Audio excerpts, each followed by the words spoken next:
Hello everybody and welcome to Free UFC Bet Picks. Thanks for tuning in to our video today. We are going to be breaking down UFC 255, Figueiredo versus Perez. Before we get into this week's amazing card, we're going to break down last week's amazing card. So let's get into that recap of the card last week, Dos Anjos versus Felder. Yeah, and really just going to kind of highlight the bets. You know, we were really heavy on Dos Anjos, ended up at the last minute when he was still minus 200, ended up putting some units just straight on him, which, we both like to play parlays. A lot of people think that the sign of a certain fighter, like if you're really confident in somebody, you put them in parlays. Mm-hmm.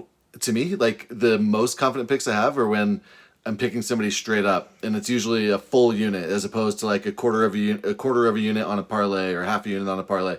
Putting like one or multiple units on somebody straight up, to me, that is when I'm most confident about a fight. And we did that last week with Luana Pinheiro, a few units on her at the last minute, and Rafael, when he was still minus 200 on Saturday, went pretty heavy on him.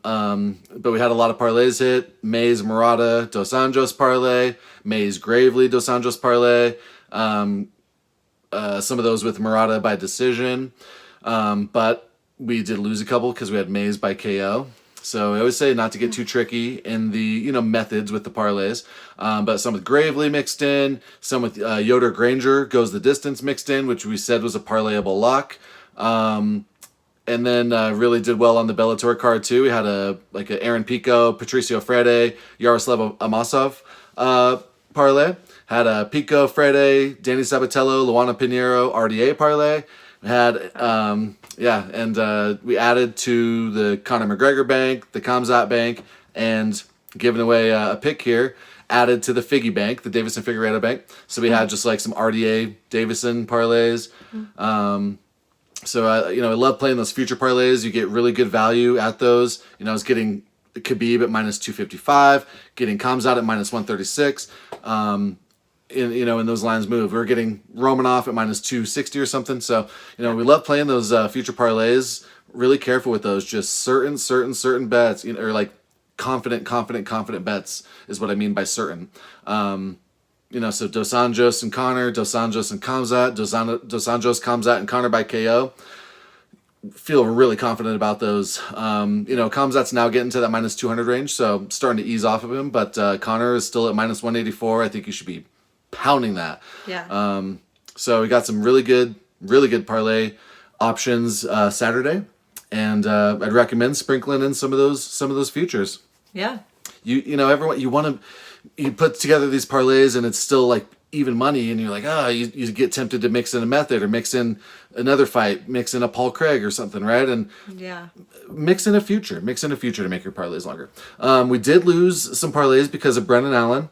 Not very many. That was a very close fight. I did think in the small cage he'd have the edge, and he just did not wrestle. His striking looked pretty good at the beginning of the night, and he just fell in love with it. And it's kind of like a frog that won't jump out of boiling water. All of a sudden, Strickland's just putting it on him, and disappointing. I know a lot of people who went really heavy on Brendan Allen. We were all over Brendan Allen on the Ian Heinisch fight. We picked Brendan Allen to win this, bet on him obviously, but very, very gently. He was like the 5th, 6th, 7th leg of parlays, and that's just on the UFC card. When we mix in the KSW fights and the Bellator fights and things like that, he was just in a couple parlays, but we feel bad, because I know a lot of people bet him. Also lost a parlay because of Conry Gracie. He was minus 600. So that hurt, Bellator fight, so that hurt. But overall, there were like 3, Mays by KO, Brendan Allen, Conry Gracie, that messed up a handful of parlays across like 25 parlays or so. Really just outstanding week. So looking forward to this week. Yeah. All right, let's get right into it here. UFC 255. I'm so sorry. No. Last week, the weigh-ins were so extremely important. We had some parlays with Antonio Arroyo in them. He was going to slaughter so hard that the doctors wouldn't allow it. Same thing with Quinones. It was such a tough fight to pick, Smolka versus Quinones. After the weigh-ins, we're heavy on Quinones. He was our official pick. Al Hassan seemed like such a nice parlay pick We left him out of all parlays because of his weigh-in trouble. You know, what a great job by Chaos Williams there, right? But the weigh-ins were so important last week. So important. A lot of folks had Al Hassan as like their number 2 leg in parlays. And they just lost their ass. And if the Eric Anders fight and the Smolka fight didn't get called off, we would have been adding a ton of juice to these parlays with those underdog picks, which are really rare to be able to pop in a parlay. But the weigh-ins were so important. So, you know, we're going to do our weigh-in video, post weigh-in video Friday, like always, and that's vitally important. There are specifically a couple, you know, Deiveson cutting 25% of his body weight to get down to 125. You know, you've got Mike Perry, who's like already 20, you know, saying that he's going to have to cut a ton of weight this week. So the weigh-ins are going to be so important Friday. Make sure you tune in for that. Yeah, definitely. All right, getting right into our UFC 255 here, starting with the prelims, working our way up to the main card. Our first one is a welterweight bout between Louis the Monster Cosce and Sasha Palatnikov. Cosce is the favorite in this fight. His UFC debut after a round 1 KO in the Contender Series. He's undefeated, 7 wins. All 7 of those wins have been in the first round. This guy is just a beast. And going up against Palatnikov, the underdog in this fight, he's got a record of 5-2. Former AFC middleweight champion. He's the first world champion out of Hong Kong, first fighter to be signed to the UFC out of Hong Kong. This is his debut. He's a pretty well-rounded fighter, but I think in this one he's just unmatched to Cosce, and I think Cosce is a lock in this one. What do you think? Yep, definitely. You know, the client pick, you guys are getting it here. We said earlier in the week, so you're not getting it at that client timing, but we said to lock in Cosce and Deiveson Figueiredo in a parlay early, you know, when Deiveson was still -2, you know, 270 or something. So very confident in Cosce. You know, Palatnikov's going to have the height and the reach. Palatnikov's got nice kicks. You know, he's kind of a brawler. But he gives up bad positions when he does go to the ground. Cosce, you know, just knocks people out. But if you last through that striking barrage, then he usually can get you down. He's got a low center of gravity. He likes to stand up in people's guards. And, you know, he's not there to hang out and win control time. He's trying to end the fight. Right. You mentioned it, the first round. He's 7 fights, 7 first-round finishes. Most of those were in a minute, like 19 seconds, 17 seconds, 45 insane. seconds, a minute 10, a minute and change, right? He had one fight that lasted over 3 minutes. It lasted to 4 minutes and change. So his average fight time is like 68.7 seconds. If it wasn't for that fight, it would be like 30 seconds average fight time across that. So just an absolute monster. You know, we saw him on the Contender Series. He beat... Victor Reina. Victor Reina is a good fighter. He beat Danny Rodriguez a couple years ago, who's on this card. We're excited about Danny Rodriguez. So, you know, it was a legit Contender Series win against a legit fighter. And he tore through him. And so really excited about Cosce. I think most people are, you know. So. Yeah, he's at -400 on the money lines right now. Palatnikov at +300. Cosce by KO -150, which looks kind of promising because that seems like it's going to be probably his method of victory here. But what are you thinking? Yeah, you know, definitely. You know, yes, you know, you might just look inside the distance, even though it's not going to be, you know, it's still going to be, you know, a huge number, -300 or so. I'm not sure.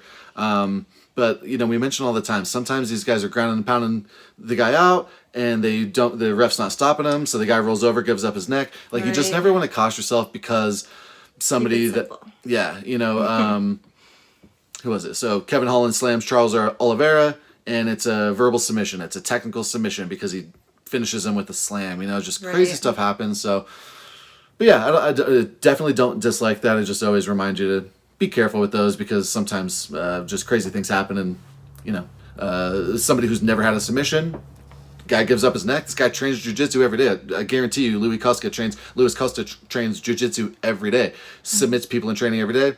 You never know. He could choke him out. But yeah, I like that KO number. That's really solid. You know, this fight could be that fight that if it's still at this number, even though you're only getting back 25%, it's like a free 25%. I Yeah. could see this fight being one that, I put an entire unit on, Saturday, just because it's like that gives me, 0.25, a quarter of a unit to go sprinkle on a parlay, right? It's like, I really consider this a lock fight. And fantasy, Cosce is 9,300.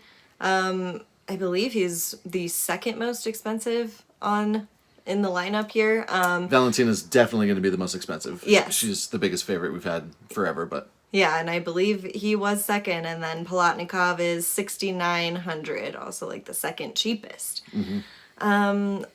So, I don't know. I mean, Cosce's definitely going to win this one. It's probably going to be a finish. Are you going to be picking him up for fantasy? I think he's pretty much a must play. Yeah. He is expensive.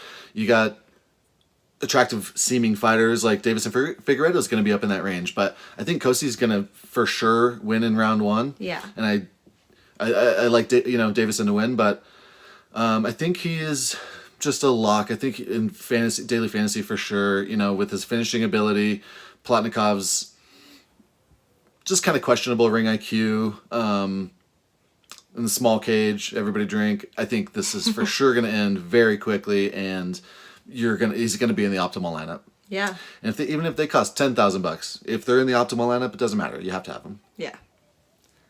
All right, moving into our next fight here. It's a middleweight bout between Kyle Daukaus and Dustin Stoltzfus.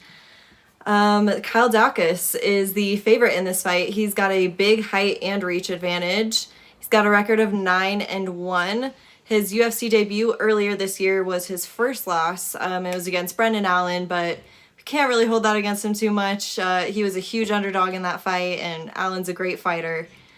Going up against Dustin, I'm just going to call him Dustin from here on out. He is the underdog. He's got a record of 13-1. This will be his UFC debut, and he is coming in off of a 10-fight win streak.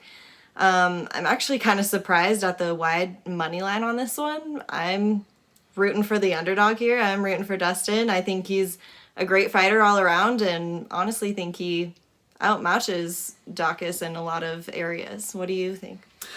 I can totally see that, and when we're watching Dustin's tape, he is impressive. He does a really nice job of transitioning from striking to grappling and back smoothly, very smoothly. He's striking, putting it on you, and then he defends or he clinches, and then he's striking. He does a great job at all distances. So like 3 fights ago against Bill Stein, Bill Stein tries getting a takedown, and he fails the takedown, and Dustin knocks him out.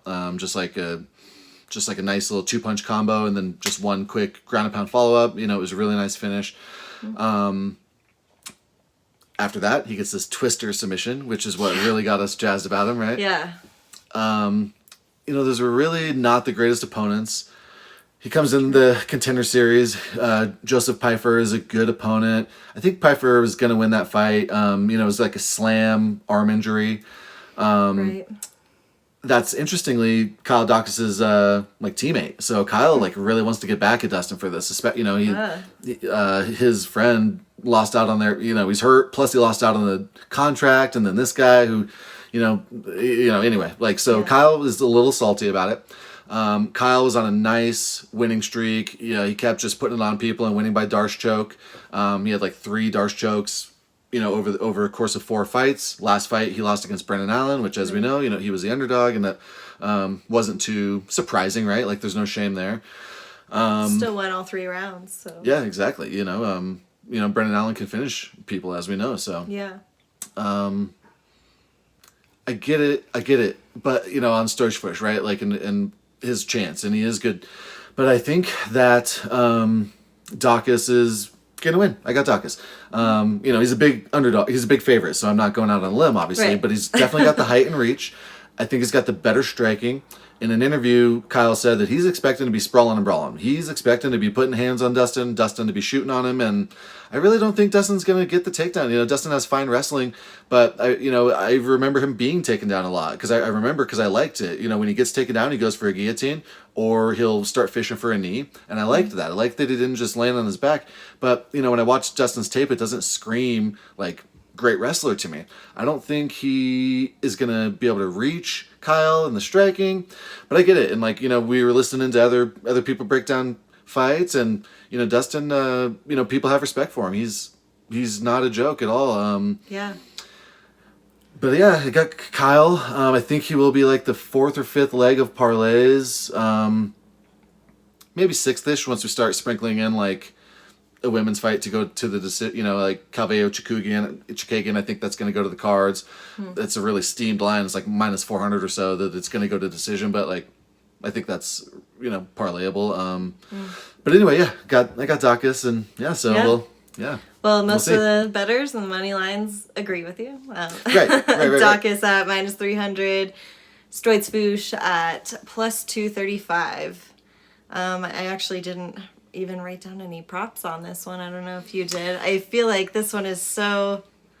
Well, I guess most people are thinking Daukaus is going to take it, but I feel like it could go either way. It's risky to bet on Stoltzfus there at plus 235, but if he takes it, that's going to be a nice payout. So that's right.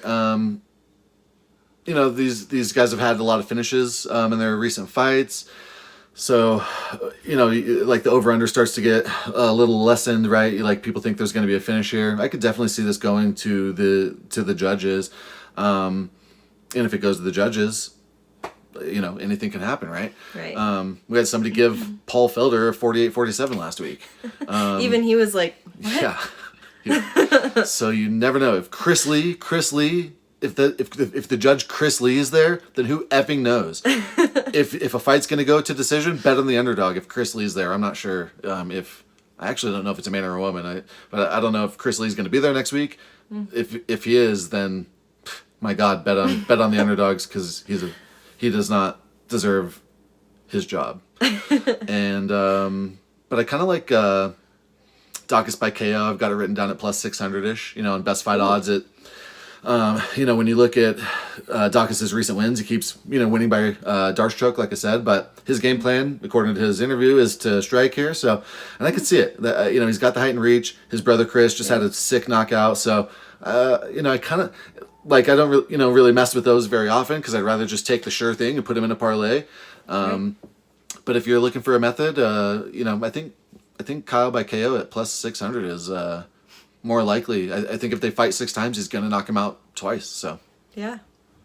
And as far as daily fantasy, we have Daukaus at 8,800 and Stoltzfus at 7,400. Picking either of these guys up? I kind of think there's better plays. I do think that Kyle is a pretty certain winner. We'll see. Yeah. So I think it could be a pass. There are a lot of fights on this card. I will mention that the DFS lines don't move once they're set, so there's no rush to play DFS. You should definitely wait for the weigh-ins to play DFS. So maybe one of these guys has trouble making weight. It makes it easy for us. Kyle's a big boy. Maybe he could have trouble making weight hypothetically. Last time that Stoltzfus fought, he came in under 185. He was 184.5, whereas Kyle was like 185.5. He needed that little extra pound that they give you in non-title fights. So Kyle hypothetically could have trouble making weight. So it's a good one to keep an eye on. Yeah. But Daukaus is gonna win. All right, moving into our next one here is a welterweight bout between Alan Jouban, a UFC veteran, and Jared Night Train Gooden. So Jouban is our favorite. He's got a record of 16-7, going up against Gooden, the underdog here. He's got a slight reach advantage, a record of 17-4. This will be his UFC debut against a very seasoned UFC fighter. But he is 11 years younger. He's fresh into the UFC. He's fought a lot recently. Since 2019, he's had 7 fights, winning the majority of those. I think he had 2 losses in those 7 fights. And Jouban has not fought since April 2019, and it was a loss against Dwight Grant, and he just didn't look at his prime in that fight. I don't know. This is going to be a good one, but I'm going out on a limb and picking an underdog again and going with Gooden, even though Jouban has way more experience. I just think that maybe his glory days might be behind him. But what are you thinking about this one? I agree. For the last few years, like since before the Nico Price fight, Jouban just, he's a little bit chinny. He leaves his head up. He likes to go in there and throw leg kicks, but like with no setup, and he drops his hands and leaves his head straight up. That's how Nico got him. After that, he fought Ben Saunders way past Ben's prime, and not a whole lot you could take there. The Dwight Grant fight, yeah, he didn't look great, but it was a split decision, and it was okay. But yeah, like you said, that was 18 months ago. I just wish this was like anybody but Gooden. Like Gooden's definitely alive, but he just gasses so fast, and when he does, he really slows down. I think if you let Gooden pick him by round 1 KO, it's like 33% chance that he's going to beat Jouban by first round KO. If it goes over 7 minutes, if it goes past that 1.5, I think Jouban's cardio and ring IQ, it sounds so silly saying either of those things. Mainly like his experience, like you mentioned. I think Jouban's gonna be able to stay safe, outpoint him. Definitely gonna have a cardio edge after, if that initial barrage from Gooden doesn't finish him. But Jouban's got a little bit of height and reach. He fights longer, but no, Gooden actually has 2 inches of reach and they're the same height, right? Yeah.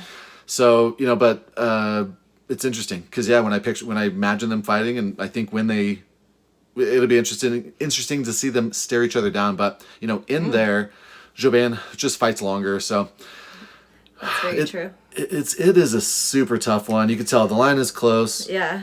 So it seems like all the experts are picking Gooden, and the money just continues to pour in on Jouban. So if you're picking Gooden, I'd say wait as long as you can, because you're going to keep getting more and more plus money. Yeah. But I think Jouban's going to win. It's such a tough one though. So. And Gooden, last time I checked, was at plus 122, and Jouban at minus 150. But yeah, like you said, it is still moving in Jouban's favor. It really started like as a pick'em, yeah, and just money keeps pouring in on Jouban. It's a little surprising to me because I feel like. Me too. I feel like when Gooden knocks him out, I'm just gonna feel so dumb for missing out on such an obvious thing. But I just don't see it. I just don't think Trent McCown, Jay Action Jackson, Jouban is better than those guys that Gooden's beat recently.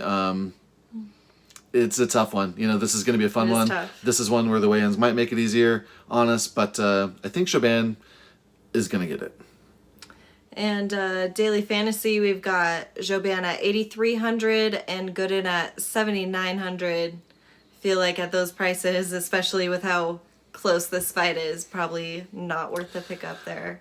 I'd say probably not, except for the GPP. So in guaranteed prize pools, where you're playing $5 and you're trying to win 5,000, you're playing 1,000 other people, or probably like 1,200 other people. You want finishers, and you want to not spend all your salary. Where does that sound? The optimal lineup, the person who wins the most every week, it's usually like a 10-place tie, but they don't use all their salary. It's kind of counterintuitive. In cash games, you're playing like a 50-50. Also, we've been slaughtering these. So 2 weeks ago, we played just 2 different lineups in GPPs, like a $5 one and a $1 one. We placed in both of them. Last week, we played a double up, and we won that double up. So we've been doing decently well on DFS, which is kind of tough to do consistently.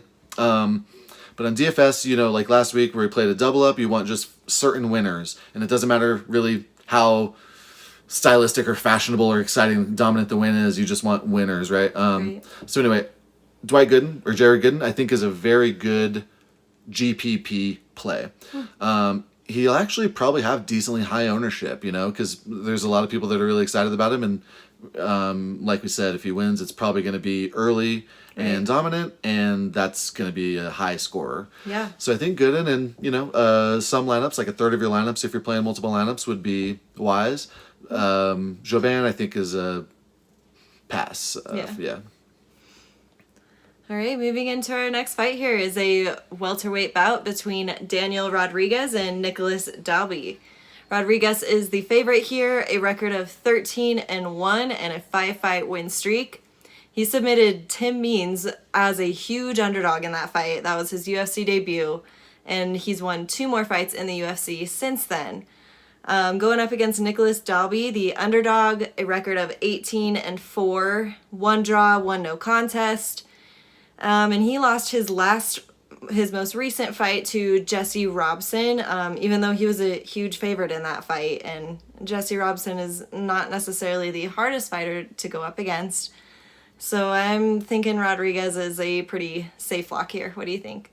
I definitely think so. You know, he's exciting. Like, he doesn't look too shredded. You know, Dalby looks more athletic and fit. But Rodriguez has really never had any severe cardio issues. And yeah, he keeps finishing good fighters. You drop Tim Means and finish him. Torched Dwight Grant in the last fight. You know, whereas Nicolas Dalby's last fight, he gets dropped by Jesse and Ronson and, you know, rear naked choked. Before that, he did beat, you know, Alex Oliveira.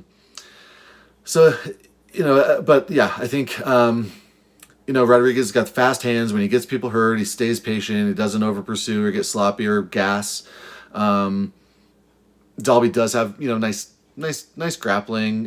But I don't think he's gonna really take Rodriguez down. I think Rodriguez is gonna style on him, just strike him and pick him apart. Yeah. And bet lines, we've got Rodriguez at -325 and Dalby at +250. With Rodriguez having most of his wins by finish, we do have him by KO at +120, which looks pretty good, or by KO or sub at -160. Are there any other ones you wanted to? No, I think those are both good. You know, it could definitely, even though we expect him to strike, you know, the Tim Means fight is a perfect example. He drops him and then ends up choking him out, right? So, you know, the inside the distance at -160 is not bad at all. I think that's really attractive, actually. Like, even darn near parlayable, but, you know, hate to say it because sometimes you get a guy like Rocky Martinez with the head of stone that doesn't get finished, right? So, yeah, but I think those are both good. I think those are both good. Yeah. As far as Dalby, you know, the over-under is a little tough. You know, Rodriguez, like I said, he's not first-round knockout or bust. You know, he's going to take his time and be tactical, strategic. So, you know, I could see it going over 1.5. So I wouldn't mess with the over-under. I think just put Rodriguez in parlays. It's like great value for a really certain parlay piece. And daily fantasy, we've got Rodriguez at 9,100 and Dalby at 7,100. So Rodriguez probably a good pickup here. Very. I'm trying to think if Dalby's even I don't think he's a good punt play, even if you had exactly $7,100 left in your lineup. I think Dalby's an absolute pass, and Rodriguez, you know, should be in 2/3 of your lineups if you were playing multiple. Yeah. All right, moving on to our next fight here, a women's flyweight bout between Antonina Shevchenko and the Queen of Violence, Ariane Lipski. So Shevchenko is our favorite here at a record of 8-2, and Ariane Lipski, the underdog, at 13-5. She's got half of those wins, half of those 13 wins by KO. Her last win was a knee bar in the first round, and she's on a little win streak here. Whereas Shevchenko, I feel like didn't look so great in her last fight against Chookagian, and I think she's always struggled a little bit with the takedown defense, and I think that could hurt her in this, although I have heard that she's been working a lot on her takedown defense in preparation for this fight. But I think I'm taking another underdog here and going with Lipski. What are you thinking about this one? Yeah, I think I agree. I'm actually surprised Lipski's the underdog. I kind of am too. I'm 51% kidding here, but I think people might have accidentally put money on Antonina when they're trying to put money on Valentina or something. It's very similar. Yeah. You know, Lipski, that last fight, the knee bar against Luana Carolina, people were a little bit hyped up on Carolina. I think, you know, Antonina would absolutely work Carolina. But yeah, like you said, the takedown defense. Chookagian is not a takedown artist. She's a striker, Right. and she was just taking down Antonina at will. Lipski, is just getting better every fight. I think she's 26 or something. Yeah, and I agree. I think Lipski's gonna submit her. Yeah. And we've got Lipski at plus 136 and Shevchenko at minus 168. Surprised it's not more of a pick 'em, like we said. And then we've got Lipski inside the distance at plus 365. I don't know if she'll be able to finish Shevchenko, but that's kind of enticing there. But what are you thinking? Yeah. Overall, it's just a pass on like 10 different levels. So yeah, I think it's just a pass overall. A fight to go to decision is probably like minus 250 or minus 300. It's probably steam to go to decision. I think it's just a pass. It will be an entertaining fight, and the UFC wants both of these women to like move on to great things. Right. One of them has a great last name. One of them is like pretty and just does good on social media and stuff, right? So right. Like the new Paige Van Zandt, if she can make her way up there. Exactly, yeah. Violin, knows how to use Instagram. Yeah. We're not a Paige fan over here. Personally, yeah. So, but yeah, let's not get derailed talking about Austin V's, Mr. Austin V. I think Lipski is gonna win, but I just think it's such a pass. I can't even tell you. Okay. Also in DFS. Yeah, I was going to read their prices, but it's a pass. Go ahead, yeah. It's Lipski at 7,800, Shevchenko at 8,400. Especially at those prices, It's not the worst underdog if you needed, if you had $7,800 for Lipski, but you want finishers most of the time. So yeah, definitely pass. Yeah.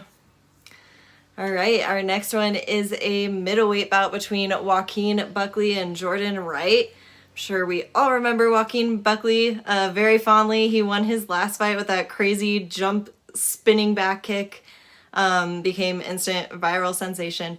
He is the favorite in this fight at a record of 11-3. 8 of those 11 wins have been by KO. Including that last one, obviously. And he is going up against Jordan Wright, the underdog, but he's actually got quite a bit of a height and reach advantage and a record of 11-0. So, and all of those finishes. So we've got 2 finishers here. I think this is going to be a really exciting fight. I'm definitely looking forward to this one, and one that will definitely not go the distance. Safe to say. Yep, the under is steamed. The fight to not go to decision is steamed. I actually think, and I'm not in the habit of playing like sneaky plus money bets. I honestly think that the fight to go to decision could be a sneaky pick. The first round against Impa, in Joaquin's last fight, it was a nice performance. He beat Impa. Impa wasn't looking great. Had a little bit of weight troubles there. But, he was pressing the action. He had Kasangane backing up. He won the first round. People kind of look back and Impa was a big favorite. Buckley was a huge underdog. Right. And now that recency bias is so funny because it's like a 500-point swing, right, from last fight to this fight. But it was a nice technical first round. Like, people think, he got knocked out by Kevin Holland. He had the highlight reel ninja kick, spinning back kick. I think that recency bias has just got this line steam too much. It's got everyone thinking that it's for sure, people who break down DFS stuff, like this is a must play fight because everyone's just expecting a first round knockout. So it's a little interesting. It's just something to be aware of. The money proves it. People, do expect it to end in a finish, but I could see it just being a little more dragged out. So, Jordan Wright, good fighter. You talk about that record. Everyone laughs kind of at his resume because there were some really bad records on there. Like I think all of his first opponents, their combined record was like 8-41 or something. Some people who were like 0-10, like that miite be, but around that range. Like he was right. So just a really kind of lackluster resume, right? He fights Ike Villanueva at 205 last fight. He catches him with a spinning heel hook, that kind of glances off the top of his head and drops Ike. Then he grabs him in the plum. He's just putting heavy knees on him, like, and he looked bigger than Ike. This guy is growing. So this fight's at 185. I don't think he's going to have any trouble making weight or anything, but I think he's going to just look huge. I think this line's way too steamed. Definitely not going to be putting money on Jordan Wright, but you'd think, oh, Joaquin Buckley, knockout artist, minus 250, parlay piece? No way. No way. I feel more confident in Paul Craig at minus 176. For example, so that's, absolute exposure to this fight both ways in DFS. Because I think Jordan is a live dog. And everyone does expect to finish. I just think don't like go parlay that this fight ends in a knockout or something. Like, it seems like it, and it probably will, but it's just it's not certain enough. I think the lines in this fight are steamed so many different directions that it's kind of a pass overall in this fight, except for DFS, where you just want fireworks. Yeah. And in DFS, we've got Wright at 7,300 and Buckley at 8,900. So, yeah, I think Wright is a pretty nice underdog pick there. I think he is. That's a great price for him. 8,900, you're getting close to that Figueiredo range. You're getting close to, so I think that's a fair price for Buckley. I think you want one of these guys in almost every lineup. Yeah. But don't be surprised when, it might be like a low volume, more technical fight than people think. These guys aren't brawlers. They're both like Taekwondo kind of stylists, They're not Muay Thai stylists coming in there. They're not just boxers coming in there throwing bombs. Like, if those kicks gas you out, it could be a boring third round. So just don't be surprised if it is. And keep your bets simple. Yep, keep your bets simple, small stupid. and simple, yeah. Great advice. Hurts my feelings every time. All right, moving into our next fight here. It is the Clash of the Brandons, a flyweight bout between Brandon Moreno and Brandon Royval. Moreno is the favorite here, a record of 17-5 and 1 draw. He's on a 3-fight win streak going up against Royval, who is the underdog, a record of 12-4, and he is on a 4-fight win streak, all 4 of those by submission. So this is going to be a really interesting fight and fun fight to watch too. What are you thinking about this one? Yeah, big Brandon Royval fans. We had him over Tim Elliott. We had him over Kai Car France. And that was on the, Izzy Costa card where they had all those city kickboxing guys. And there were people parlaying all 4 of them. Shane, Brad, Kai, and Izzy. And, I was wondering, just how is no one giving Brandon Royval a chance? This guy choked out Tim Elliott, right? We had him in so, and it's like, are you just going to keep making this guy the underdog? We'll keep taking it. And he kind of stands out as one of those underdog picks that we were super confident about and super proud about, like Otman Azatar and Yuri Prochayka, and there's a bunch this year. And we're not typically looking for dogs; we're looking for parlay locks. So, love Brandon Royval. I do think this is finally that step up. That Brandon Moreno is really, really good. He was supposed to be fighting Figgy for the title here. And, in that Kai Car France fight, Royval got dropped. We remember that spinning back elbow. Well, it was like he got dropped, stood up, and threw that crazy spinning back elbow that really turned the tide of the fight. Ends up, submitting Kai Car France. But he's a little more hittable than people remember, in my opinion. I think that, this is going to be a great fight, very close fight. This should be like the 3rd fight on the card. This is the number 1 contender fight. Whoever wins this is fighting for the Figueiredo Alex Perez belt next. But we've got like a women's fight, Shogun, Platinum Mike Perry above this fight. It's just ridiculous. This is such a great fight. It should be the 3rd fight on the card. Can't wait to watch it. Yeah. Gonna just stay away. Definitely not parlaying Moreno, but definitely even though that plus money on Royval is pretty attractive. Not touching it. Yeah. And partly because this is going to be such a great one to watch. I'd hate to not enjoy it, for any reason. So be stressed about. Yeah. Yeah, it's going to be a good one. And I could see it ending in any way. Like, these guys are very similar fighters. Powerful, exciting strikers. They finish at 125. Which is rare. they both have great jiu-jitsu. They both have great cardio. I could see it ending any possible way. So it's tough to put a method or a prop on, or even an over/under. I think, Fireball and popcorn, as Clint from the Die Hard MMA podcast would say, this is that for sure. This is Fireball and popcorn all day. Yeah. All right, moving into our next one here. It's a light heavyweight bout between Shogun Hua and Paul Berju Craig. So Shogun is our underdog in this fight at a record of 27-11 and 1 draw. And Paul Craig is the favorite, record of 13-4 and 1 draw. All wins and losses he's had inside the distance. The only time that didn't happen was against Shogun about a year ago. I think it was November last year. And he was a huge underdog in that fight. It went to a draw. So now we are getting the rematch between these two guys. What are you thinking about this one? Yeah, it's an interesting one. At 205, light heavyweight, 205 pounds, they're like the 4 latest submissions in a fight that came at the end of the 3rd round. 2 of them are by Paul Craig. 1 was on Paul Craig, and the other one was on Shogun, if I recall. It's either on him or by him. I can't recall who.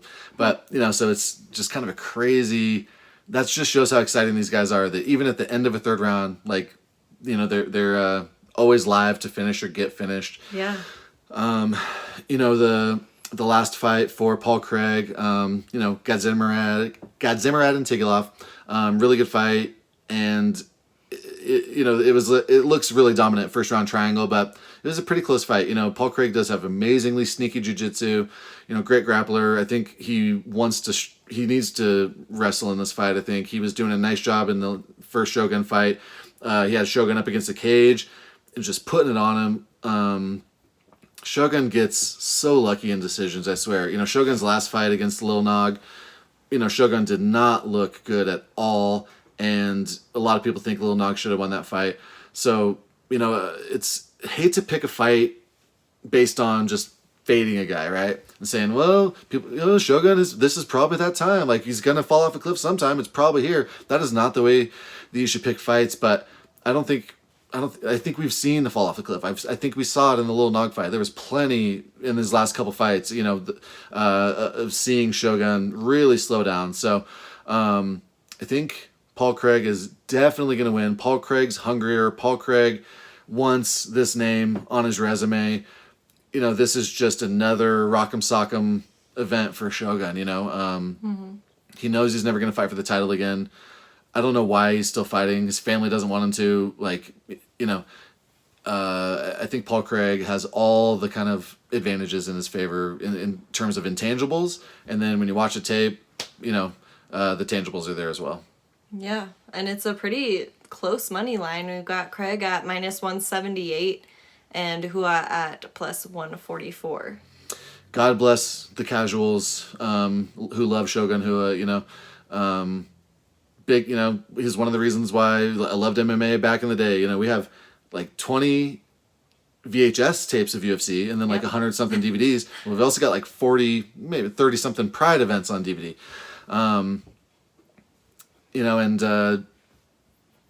It's going to be sad. I think he's probably not going to get knocked out at least. So, even if Paul Craig does finish him, it's likely by submission. But with that chin, don't be surprised if Paul Craig catches him. I think Paul Craig inside the distance here is decent. We've seen Shogun go to these crazy decisions, like against Dan Henderson, of course, against Lil Nog in his last fight. So he seems durable, but he's just really not as durable as we think of him as. And in that last fight, like I said, Paul Craig just had him up against the cage and was just putting anything he wanted on him. Yeah. And Shogun just looked so frustrated that he had nothing for him. So, this should be an exciting fight. It won't be boring unless it goes into the 3rd round and they're both gassed. But I think it's going to be really exciting. But I think Paul Craig is really good value. I think Paul Craig should be like -300 here. Yeah. And in fantasy, Craig is 8,500 and Shogun is 7,700. So both decent. I think Craig might be a pretty good pickup there. He is, especially with the finishing ability. Yeah, I think you said it. Yep, 8,500 is not too bad for Paul Craig with that high likelihood of winning and high likelihood of finishing. Yeah. All right, our next fight here is a women's flyweight bout between Katlyn Chookagian and Cynthia Calvillo. Calvillo is the favorite here. She's got a record of 9-1 and 1 draw. This is only her third fight in the UFC, going up against Katlyn Chookagian, the underdog here, a record of 14-4. She's got a slight height and reach advantage and a pretty impressive fight record. She's fought some tough competition. I don't know. This one was hard for me to decide. What are you thinking about this one? I think Chookagian's going to win. She's got good takedown defense. She's got great striking. I think Calvillo's overrated, to be honest. She hasn't really beaten anybody. She beat the number one contender, Jessica Ai. I think Jessica Ai was incredibly overrated. Like, they're just trying to find bodies. Chookagian's beat Jennifer Maia. She beat Antonina, Shevchenko. The last fight, again, it's a recency bias thing. We see Jessica Andrade finish her with that vicious body shot. Well, Jessica Andrade used to fight at 135, former champ at 115. She's a stud. And it was just kind of like, those body shots are weird. Like, sometimes they won't hurt at all, and then one time it just kills you, right? So that was not an impressive performance by Chookagian, admittedly. But I think she's got all the tools here, and I'm surprised how wide this line is. Just 2 fights ago, Calvillo had a majority draw against Moreno Rodriguez. Not, very high on Moreno Rodriguez. Well, after that, she had a grappling match against Danielle Kelly, and she lost in 17 seconds by ankle lock. I think she's just so overrated. People think she's just a wrestling jiu-jitsu wizard. And I think Chookagian's got the wrestling edge, striking edge, height and reach.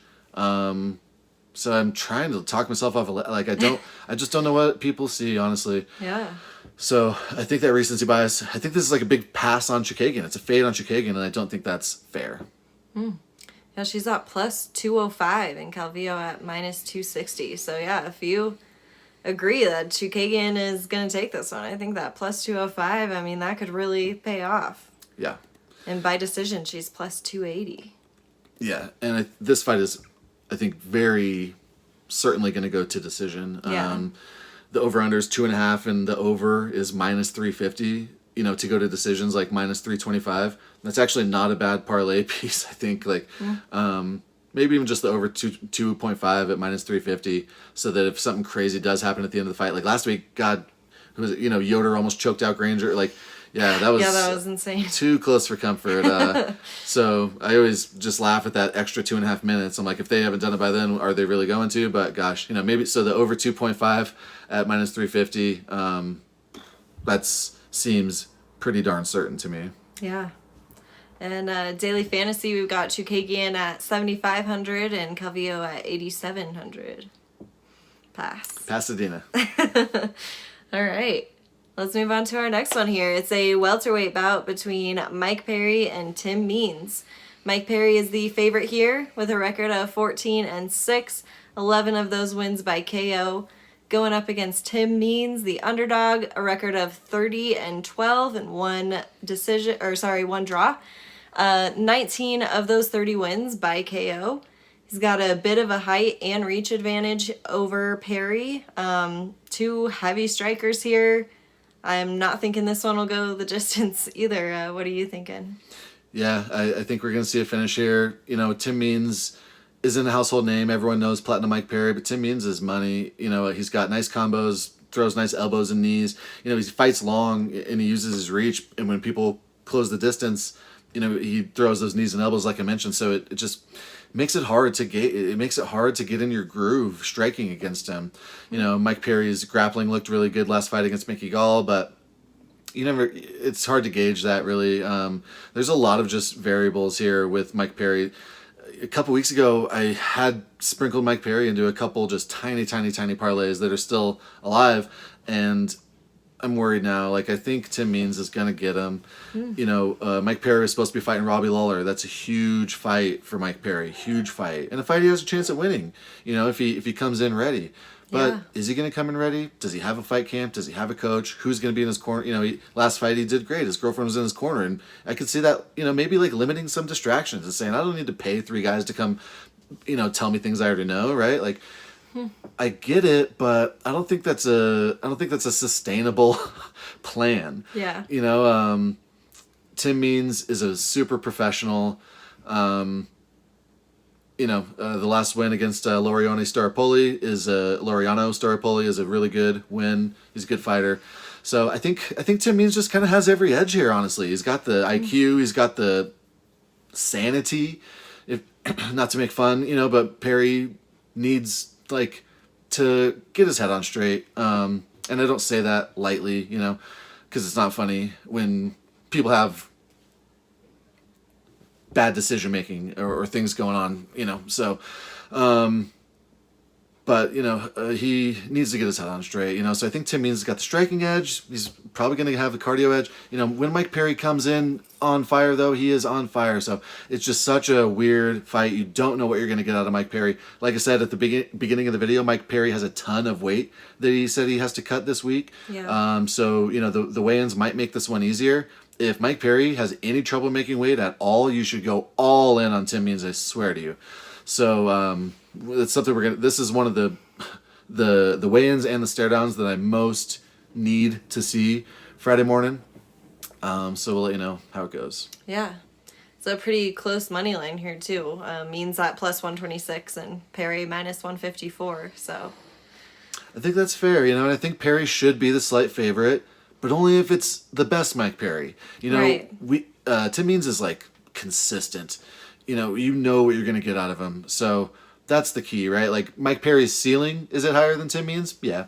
But Tim Means' floor is probably higher than Mike Perry's floor, right?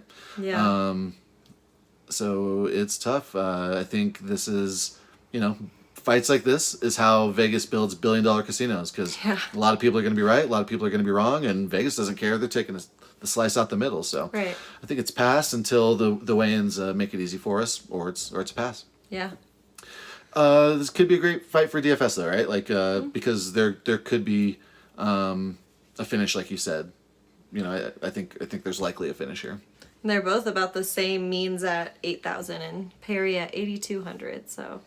Yeah, I think that's great value. Like if you're leaning one way or the other, or maybe you wait, and then if the weigh-ins help, whoever wins this fight, like these pick'em fights, these are how you win and lose in DFS, and it's kind of luck.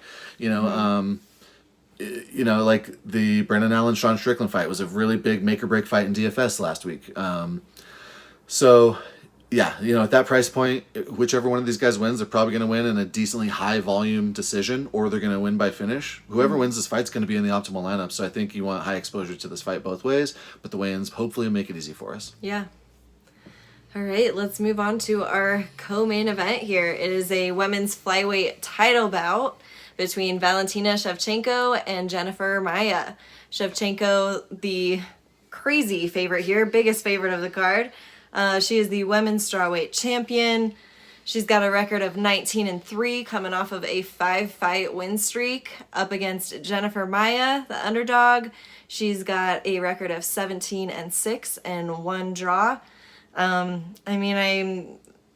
want to say this one is pretty safe in Shevchenko's favor. I want to find a reason to think Maia could win, because plus 880 and minus 1,800 last time I checked, and I'm sure that's still moving. So what are you thinking about this one? It is, yeah. There's still money coming in on Valentina, believe it or not. Certainly just folks parlaying her, playing, her methods.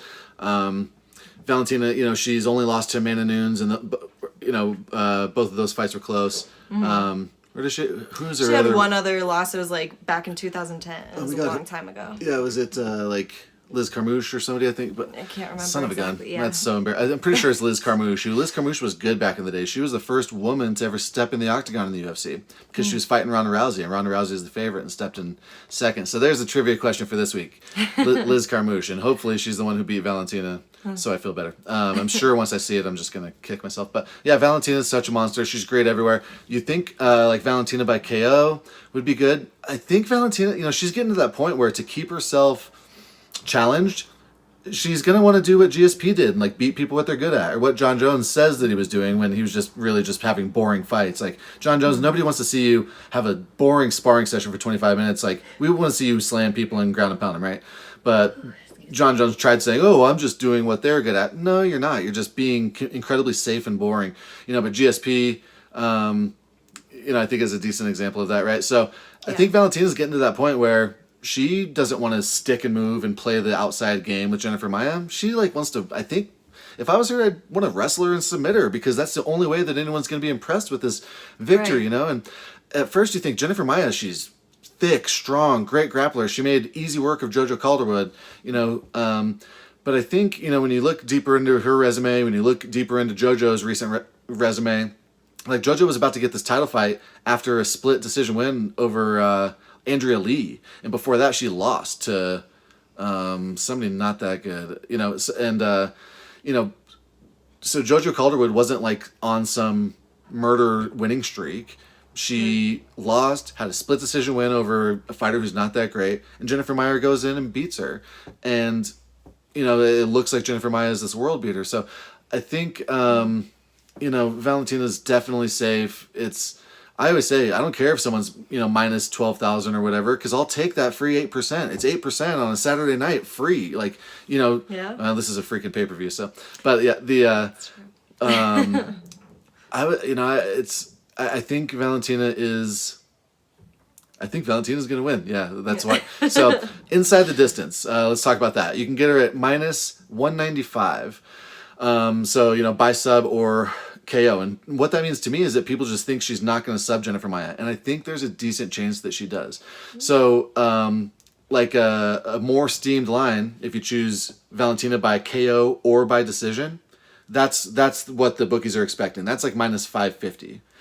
That's not bad. But I think she's going to get the finish here. Jennifer Maia has fought 5 rounds multiple times. When she was the champion for Invicta, she had 3 straight 5-round decisions. One of them was a split win over Roxy Montefiore. She beat she fought Roxy a couple times, but she's fought 5 rounds. She went to decision, no problem. She was winning those fights, so she doesn't look like a cardio monster because she is strong and thick. But she can go 25 minutes. Yeah. But I think Valentina is just going to be styling on her. That Jennifer Maia might have a broken nose 2 minutes into this fight, and that changes everything in terms of your cardio and longevity. So right. I think Valentina inside the distance, I cannot believe that it's only minus 195. By KO is minus 120. I like those. I think, be mixing some of those into small parlays. But I think the inside the distance is the best way to go at minus 195. Yeah. And you think, well, it's 75 free points. Why not take her by KO? I honestly think the reasons we always talk about, she could be ground and pounding her and then she gives up her neck. But I could see her wanting to show that she's a better grappler in this fight. And I think she is, honestly. So, yeah, Valentina all day, obviously. I'd say inside the distance at minus 195 is parlayable. Yeah. And she's our priciest on Daily Fantasy at 9,600. But she is a surefire win here. And Maia at 6,600. Yeah. And even though I just said I think Valentina's going to win inside the distance, I think she's pretty much a pass at that 9,600 price because, it could be a lower volume fight, right? And she can finish folks without putting a ton of volume on them. So I think at first she's going to want to be a little bit safe. She's not going to want to run in there and, throw a bunch of body kicks or throw flying knees and give Maia any opportunity to get her down where they're both, dry. Like some submissions you want to be sweaty and bloody. Some submissions you want to be dry, right? But you don't want to have Maia at her peak, at her freshest, on top of you. So I think it's going to start out with Valentina being a little bit safe and technical and just, doing some feints and figuring out what Jennifer wants to do in there. Yeah. Being ready to sprawl and brawl. So I think we can see a low volume first round. Overall, this all of a sudden these minutes start ticking by pretty quickly. Like I told you, the bookies expect it to go to decision. So I think it's a pass in DFS both ways. Yeah. All right, let's move on to our title fight here. It is a flyweight title bout between Deiveson Figueiredo and Alex Perez. Figueiredo is the favorite here. He's the flyweight champion, record of 19-1 and coming off of a 4-fight win streak. He's a finisher. Only 3 of those 19 wins have gone to decision. So he's going up against Alex Perez, the underdog here, 24-5 with a 3-fight win streak. Unlike Figueiredo, half of his wins have gone to decision. So actually a lot of his go to decision. I think if he does have a chance here, that will be his only chance, is to take it all 5 rounds and win by decision. But I definitely have Figueiredo here. What are you thinking? Definitely got Figueiredo. I mentioned at the beginning, we've had the Figueiredo bank, been putting Figgy in parlays since it was available. Had him at a great line. So, we've got some month-old parlays that hopefully are about to come through Saturday. This week I'm getting a little nervous. Alex Perez is such a good wrestler. The only guy to beat Figgy was Josier Formiga. And you say, well, Alex Perez just beat Formiga in the first round with calf kicks. Irrelevant. Formiga beat Deiveson with the wrestling, and that's what Perez should do. He should not go in there trying to throw leg kicks at Deiveson, because Deiveson is a great counter striker, and as soon as that foot's off the air, you're going to be catching right hands straight down the pipe. So I think we're not going to see those calf kicks out of Perez. Perez doesn't just throw them. He'll throw like 3 calf kicks in the first 10 seconds of the fight. I don't think he should do that against Deiveson. So the wrestling just makes me so nervous. Figueiredo, like I said, is cutting a ton of weight. He usually walks around like 165, weighing in at 125. That's a quarter of his body weight. That's insane. It's hard for a heavyweight or a light heavyweight to cut 40 pounds. He's not cutting it in the 2 days leading up. It's weeks. He's doing it over weeks. But it's just he's such a big 125er. So it just could be tough. Perez actually has 1 inch of height on him. Figgy's got the reach. Perez is a big 125er as well, but he's never had any trouble making weight that I can recall. He usually does use that 1 extra pound. His last fight he weighed in at 126, and he can't do that in this title fight.